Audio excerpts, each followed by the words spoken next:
Ladies and gentlemen, welcome to the third installment of Hunt Facts with the Guillotine. Yours truly, my name is Seth Gills. I am a co-host of a podcast called Beers and Deers. You can listen to it on YouTube, Spotify, Stitcher, wherever you get your podcasts. We're working on getting it on Apple. I haven't gotten it on there. But this series, I have been focusing previously on etymology, or the origin of words and their definition. The last two I did the first was on teddy bear and where we get that term. The second was on buck and where we get that slang term for a dollar bill in the U.S. This one, I'm going to do my final one on words and the origins of them. So, I don't know if you hunt or not, but if you're listening to this, I'd assume that you do. And you may have heard of a practical joke that is done predominantly in the South, but all over the U.S., about snipe hunting. And basically what they do is they'll take a new guy or a new hunter, and they'll tell him basically to wait out in the woods with a trash bag or a paper bag or what have you, and they tell them that they're going to funnel the snipe into them and to try to catch the snipe in the bag. Well, it's just a joke. There's no snipe coming or anything like that. It's just a funny thing to do to a new guy, leave him sitting out in the woods for a few hours.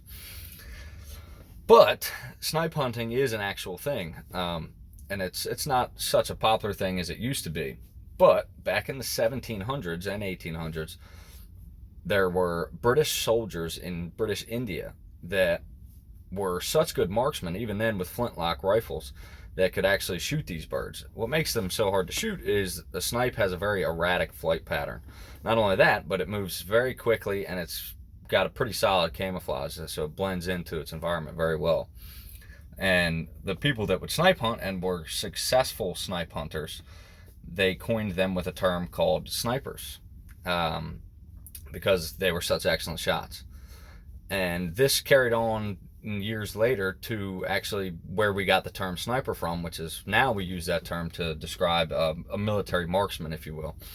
But that's the origin of that term. It came from hunters or wild game sportsmen that would shoot snipes all the way back into the 1770s with a flintlock rifle, which was pretty hard to do.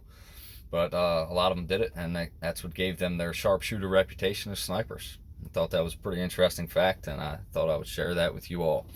Appreciate you guys tuning in. I hope you keep doing so. I'm going to keep putting these out. I'm going to switch lanes a little bit on the next one and stop talking about words and talk about other interesting topics. So stay tuned to find out what I get into next. And check out the podcast, Beers and Deers. Thank you, and I appreciate all your support. See you next time.